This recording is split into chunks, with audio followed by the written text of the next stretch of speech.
Live from downtown Detroit, home of WDIV and Click on Detroit, Local 4 News at noon starts now. Huge changes to Michigan's masks and gathering rules today. We'll run down what those changes are and why the Michigan governor is optimistic about where we're at right now. But first, we begin with the weather. A dry morning, some sunshine, but take a look what's headed our way. Rain moving in for the afternoon. Good afternoon. Thank you for joining us, everybody. Let's get straight to Brandon and talk about what's going to happen with our pretty days so far. It has been nice, Rhonda, but probably as good as it gets right now with rain on the way. Temperatures are going to sort of stabilize, if not go down a little bit as the rain begins. So cool and wet through the mid-late afternoon especially and into the evening. It's only low middle 50s. We have an east wind that is providing some dry air at the rain coming at us from the west. Middle 50s, that's it from 2 to about 9 p.m. That's our window, even though Jackson County right now showing some light showers. A lot of this is drizzle or virga, where it's not actually hitting the ground. Reinforcements show that there's plenty more even once the dry air gives way to the rain. So after 2-3 o'clock, expect the rain to start picking up and could be a quarter of an inch or more through the evening and maybe even into midnight. And Rhonda, look what's right on our doorstep. Another rain for Friday. We'll look at the timing, how much, coming up. All right, Brandon, thank you. New mask rules take effect today. The state is easing up some of the requirements, especially when you're outside and if you're vaccinated. Nick Monticelli takes us through the new rules and why Governor Whitmer thinks it's time for the changes. Good afternoon. The changes that went into effect today affect everybody in Michigan, particularly high school athletes. If they have been vaccinated and if they don't have any symptoms, they no longer have to get that weekly COVID test, which changes a lot of things. In the meantime, the governor is very optimistic about the trend in Michigan's numbers. Our cases are falling dramatically. And there are numbers behind the governor's optimism. On April 16th, daily COVID cases were 8,955. Right now, 2,589, a 71% drop.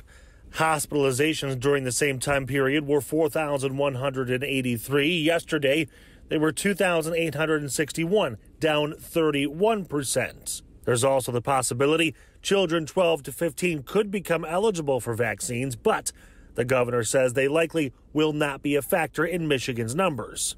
At this juncture, we are measuring 16-year-olds and up. I know we'll be having a conversation with our epidemiologist to see if perhaps we need to make a little bit of a change there. We also wondered what happens if Michigan does not get to that magic 70% vaccination rate the governor has been talking about. If that's the case, we'll have to evaluate. Our goal, though, is 70%, and you heard President Biden cite the same goal yesterday in his press. This is our national goal, and it's very similar to the Michigan one. But we are making progress towards those goals. The State Department of Health issued new mask and gatherings rules, which start today. As long as density does not exceed 20 people per 1,000 square feet, an outdoor residential gathering can have up to 300 people.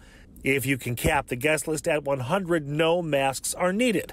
And more than 1,000 people are allowed at large outdoor gatherings like festivals or concerts.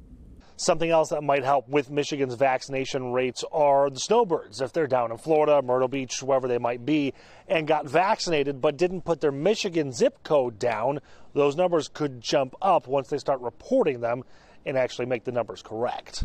I'm Nick Monticelli, Local 4. All right, Nick, thank you. Now let's talk about the vaccine. More doses are becoming available, but fewer people in the United States are lining up to get the shots. The Biden administration is pushing for more vaccine access all around the country and helping countries overseas deal with increasing infections. Here's Miguel Almaguer with more. Today, nearly 150 million Americans have received at least one dose of a vaccine. By the 4th of July, the president says he wants 70% of all Americans to receive one dose. And with that blitz to get more Americans vaccinated, now comes the effort of more vaccine ambassadors going door to door. They're even going inside local grocery stores, into laundromats, to encourage people who may be hesitant, trying to tell them that the vaccine is easy and effective. We are not out of the woods yet, but we could be very close.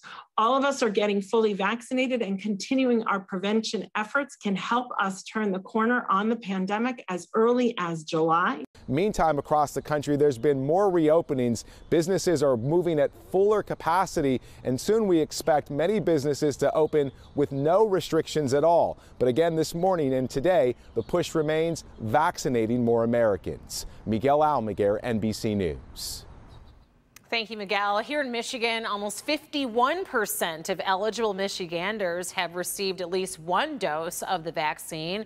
When we hit 55%, the first tier of the governor's reopening plans will kick in. That's allowing in-person work. Cases and hospitalizations are starting to drop. Yesterday, Michigan reported more than 2,500 new coronavirus cases and also 41 more deaths. Now, on to the economy. The number of Americans filing for first-time unemployment benefits fell 498,000 last week, and that's the lowest since the pandemic began 14 months ago. In unemployment news here in Michigan, a Novi man is accused of using the identities of prison inmates to file for pandemic unemployment benefits. Terrell Mason is accused of filing more than 40 fraudulent claims and getting $300,000. Investigators say that he used his relationship with a Michigan unemployment employee to access the claims. Now he's facing identity theft and fraud charges. 2 people were shot in Greektown overnight, and Detroit police say that the 26-year-old men were shot in the area of Brush and Macomb Streets. Both are expected to be okay. Police say that the 2 men are not cooperating with the police investigation. So far, no arrests have been made. The circumstances of the shooting are still being investigated. State police are asking for information about a possible shooting along I-696 early this morning. A driver told police that they witnessed a freeway shooting in the westbound lanes west of Woodward Avenue around 5 o'clock this morning. Police responded but did not find any victims. The witness told police that the driver of a dark-colored Jeep Cherokee fired shots at the driver of a dark Ford Fusion. If you were there, think you know anything that could help state police, you're asked to give them a call. The situation is growing even more desperate in India.